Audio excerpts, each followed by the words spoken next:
Dhanavat Pranam. By the instruction and grace of our spiritual master, Om Vishnupad, Paramahamsa Sripad Bhaktimadhava Puri Maharaj, we are reading Srimad Bhagavatam. Om Namo Bhagavate Vasudevaya. Canto 2, the Cosmic Manifestation, Chapter 2, Text 7. Kastam Tvanadritya Parunuchintam Rite Pashun Ashitim Nama Kuryat Pasyanjanam Patitam Vaitarananyam Svakarmajan Parita Panjushanam.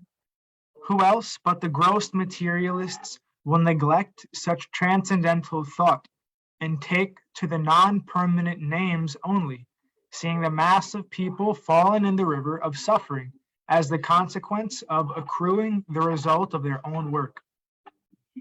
Purport. In the Vedas, it is said that persons who are attached to demigods to the exclusion of the Supreme Personality of Godhead are like the animals who follow the herdsman, even though they are taken to the slaughterhouse. The materialists, like animals, also do not know how they are being misdirected by neglecting the transcendental thought of the Supreme Person. No one can remain vacant of thought. It is said that an idle brain is a devil's workshop, because a person who cannot think in the right way must think of something which may bring about disaster.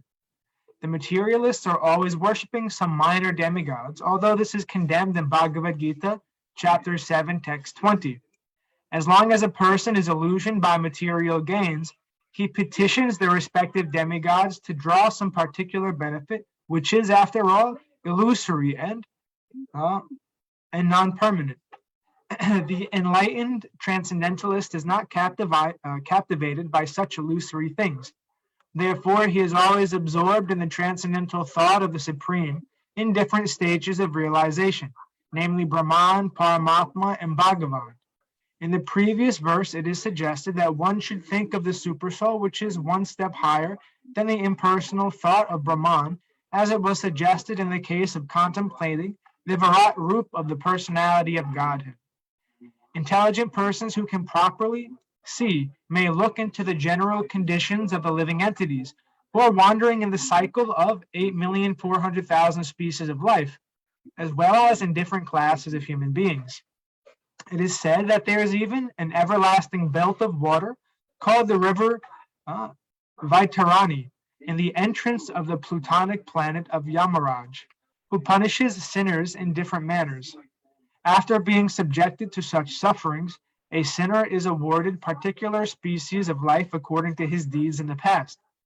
Such a living entity is punished by Yamaraj are seen in different varieties and conditions of life. Some of them are in heaven, and some of them are in hell. Some of them are brahmanas, and some of them are misers. But no one is happy in this material world, and all of them are either A, B, or C prisoners of suffering because of their own misdeeds. The Lord is impartial to all circumstances of the suffering of the living entities, but to one who takes shelter at his lotus feet, the Lord gives proper protection, and he takes such a living entity back home, back to himself. Text 8. Kichit svadehantar hridayas kase pradesha matram purusham vashantam chatur bhujam kanjaratanga shanka gadhadaram dharanaya smaranti. Others conceive of the personality of Godhead residing within the body in the region of the heart, and measuring only 8 inches, with 4 hands, carrying a lotus, a wheel of the chariot, a conch shell, and a club, respectively. Purport. All-pervading personality of Godhead resides as Paramatma in the heart of each and every living entity. The measurement of the localized personality of Godhead is estimated to expand from the ring finger to the end of the thumb, more or less 8 inches. The form of the Lord described in this verse, with distribution of different symbols beginning from lower right hand up and down to lower left hand with lotus, wheel of chariot, conch shell, and club, respectively, is called Janardhan, or the plenary portion of the Lord who controls the general mass.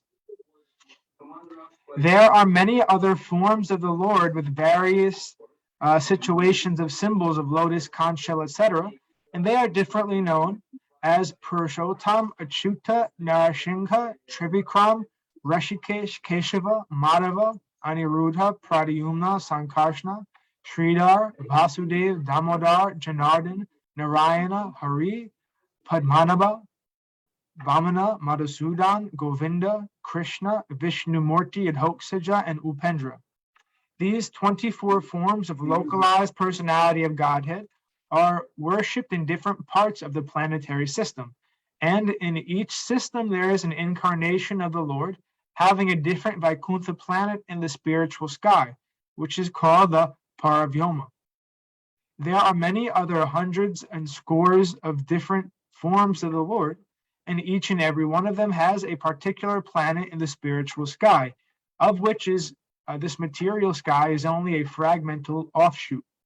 The Lord exists as Purusha, or the male enjoyer, although there is no comparing him to any male form in the world, but all such forms are Advaita, non-different from one another, and each of them is eternally young. The young Lord with 4 hands is nicely decorated as described below. Text 9.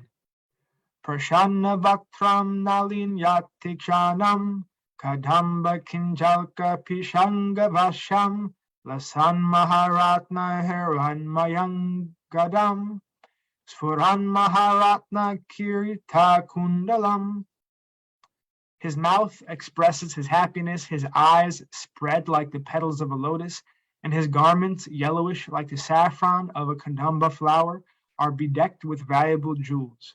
His ornaments are all made of gold set with jewels, and he wears a glowing headdress and earrings. Text 10.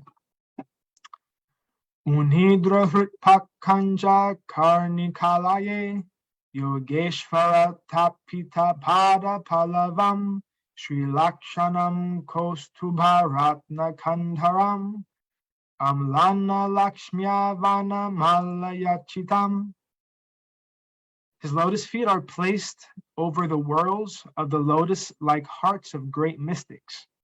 On his chest is the Kaustubha jewel engraved with a beautiful calf, and there are other jewels on his shoulders. His complete torso is garlanded with fresh flowers. Purport. The ornaments, flowers, clothing, and other decorations on transcendental body of the personality of Godhead are identical with the body of the Lord. None of them are made of material ingredients. Otherwise, there would be no chance of decorating the body of the Lord. As such, in the Paravyoma, spiritual varieties are also distinguished from the material variegatedness. Text 11. Vibhushitame kalayan guliyakar mahadhanarnu puru kankanadibi snigdhamala kunchita nila kuntalar virochamanana hassa peshalam. He is well decorated with an ornamental wreath about his waist and rings studded with valuable jewels on his fingers. His leglets, his bangles, his oiled hair curling with a bluish tint, and his beautiful smiling face are all very pleasing. Purport. The Supreme Personality of Godhead is the most beautiful person amongst all others, and Srila Sukadeva Goswami describes every part of his transcendental beauty one after another in order to teach the impersonalist that the personality of God is not an imagination by the devotee or facility of worship, but is the Supreme Person in fact and figure. The impersonal feature of the Absolute Truth is but his radiation, as the sun rays are but radiations from the sun. Text 12. Adina lila hashite kshano lasad brubanga samchuti buryanugraham iksheta chintamayam enam ishvaram yavan manodharana yavatistate. The Lord's magnanimous pastimes and the glowing glancing of his smiling face are all indications of his extensive benedictions. One must therefore concentrate on his transcendental form of the Lord, this transcendental form of the Lord, as long as the mind can be fixed on him by meditation. Purport. In Bhagavad Gita 12.5, it is said that the impersonalist undergoes a series of different programs on account of his impersonal meditation. But the devotee, due to the Lord's personal service, progresses very easily. Impersonal meditation is therefore a source of suffering for the impersonalist. Here, the devotee has an advantage over the impersonalist philosopher. The impersonalist is doubtful about the personal feature of the Lord, and therefore he always tries to meditate upon something which is not objective. For this reason, there is an authentic statement in Bhagavatam regarding the positive concentration of the mind on the factual form of the Lord. The process of meditation recommended herein is bhakti yoga, or the process of devotional service after one is liberated from the material conditions. Jnana yoga is the process of liberation from the material conditions. After one is liberated from the conditions of material existence, i.e., when one is nivritta, as previously stated herein, or when one is freed from all material necessities, one becomes qualified to discharge the process of bhakti yoga. Therefore, bhakti yoga includes jnana yoga. In other words, the process of pure devotional service simultaneously serves the purpose of jnana yoga, because liberation from material conditions is automatically achieved by the gradual development of pure devotional service. These effects of bhakti yoga are called anartha nivritti.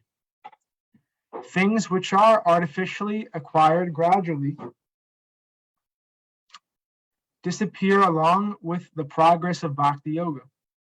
Meditation on the lotus feet of the personality of Godhead, the first processional step, must show its effect by anartha nivritti. The grossest type of anartha which binds the conditioned soul and material existence is sex desire, and this sex desire gradually develops in the union of the male and female. When the male and female are united, the sex desire is further aggravated by the accumulation of buildings, children, friends, relatives, and wealth. When all these are acquired, the conditioned soul becomes overwhelmed by such entanglements, and the false sense of egoism, or the sense of myself and mine, becomes prominent, and the sex desire expands to various political, social, altruistic, philanthropic, and many other unwanted engagements, resembling the foam of the sea waves.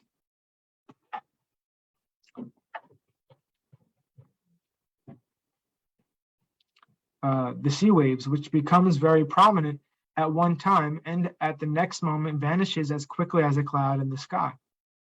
The conditioned soul is encircled by such products, as well as products of sex desire, and therefore bhakti yoga leads to a gradual evaporation of the sex desire, which is summarized in 3 headings, namely profit, adoration, and distinction. All conditioned souls are mad after these different forms of sex desire, and one shall see for himself how much he has been freed from such material hankerings based primarily on the sex desire. As a person feels his hunger satisfied after eating such a morsel of foodstuff, he must similarly be able to see the degree to which he has been freed from sex desire. And the sex desire is diminished along with its various forms by the process of bhakti yoga, because bhakti yoga automatically, by the grace of the Lord, effectively results in knowledge and renunciation, even if the devotee is not materially very well educated. Knowledge means knowing things as they are, and if by deliberation it is found that there are things which are at all unnecessary, naturally the person who has acquired knowledge leaves aside such unwanted things. When the conditioned soul finds by culture of knowledge that material necessities are unwanted things, he becomes detached from such unwanted things. This stage of knowledge is called vairagya, or detachment from unwanted things. We have previously discussed that the transcendentalist is required to be self-sufficient and should not beg from the rich blind persons to fulfill the bare necessities of life. Shukadev Goswami has suggested some alternatives for the bare necessities of life, namely the problem of eating, sleeping, and shelter. But he has not suggested any alternative for sex satisfaction. One who has the sex desire still with him should not at all try to accept the renounced order of life. For one who has not attained to this stage, there is no question of a renounced order of life. So by the gradual process of devotional service, under the guidance of a proper spiritual master, and following the principles of Bhagavatam, one must be able to at least control the gross sex desire before one accepts the renounced order of life factually. So purification means getting free gradually from sex desire, and this is attained by meditation on the person of the Lord as described herein. Beginning from the feet, one should not try to go upwards artificially without seeing for himself how much he has been released from the sex desire. The smiling face of the Lord is the 10th canto of Srimad Bhagavatam, and there are many upstarts who at once try to begin with the 10th canto, and especially with the five chapters which delineate the Rasa Leela of the Lord. This is certainly improper. By such improper study or hearing of Bhagavatam, the material opportunists have played havoc by indulgence in sex life in the name of Bhagavatam.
This vilification of Bhagavatam is rendered by the acts of the so-called devotees. One should be free from all kinds of sex desire before he tries to make a show of recital of Bhagavatam. Sri Vishwanath Chakravarti Thakur clearly defines the import of purification as cessation from sex indulgence. He says, Yata yata dishchas hudhyati vishaya lam patyam tyajati tata tata dararyad iti Chitta Shuddhi Taratam Yenaiva Jhana Taratamyam Uktam. And as one gets free from the intoxication of sex indulgence by purification of intelligence, one should step forward for the next meditation, or in other words, the progress of meditation on the different limbs of the transcendental body of the Lord should be enhanced in proportion to the progress of purification of the heart. The conclusion is that those who are still entrapped by sex indulgence should never progress to meditation above the feet of the Lord. Therefore, a recital of Srimad Bhagavatam by them should be restricted to the first and second cantos of the great literature. One must complete the purificatory process by assimilating the contents of the first 9 cantos. Then one should be admitted into the realm of the 10th canto of Srimad Bhagavatam. Thus ends our reading for today. We will continue on to text 13 on Monday, hopefully. All glories to Om Vishnu Pad Paramahamsa Shripad Bhakti Madhava Puri Maharaj Ki Jai. Jai Srila Prabhupada, Srila Sridhar Maharaj, Srila Gurudev, Srila Acharya Dev, Srila Shanta Maharaj Ki Jai. All glories to our Rupa Nuga Guru Varga Ki Jai. Jai Navadvip Dham, Jai Mayapur Dham, Jai Nishingapuli Dham Ki Jai. Ekachakra Dham Ki Jai. Jagannath Puri Dham Ki Jai. Baladev Subhadra Jagannath Ju Ki Jai. Vrindavan Dham Ki Jai. Giri Govardhan Gupta Govardhan Dham Ki Jai. Sham Kund Radha Kund Ki Jai. Tulsi Devi Bhakti Devi Vrinda Devi Ki Jai. All glories to the assembled devotees Ki Jai. All glories to the worldwide devotees Ki Jai. Bhakta Vrinda Ki Jai. Nitai Gaura Pramanandi. Hari Hari Hari Bol. Dandavat Pranams. Hare Krishna.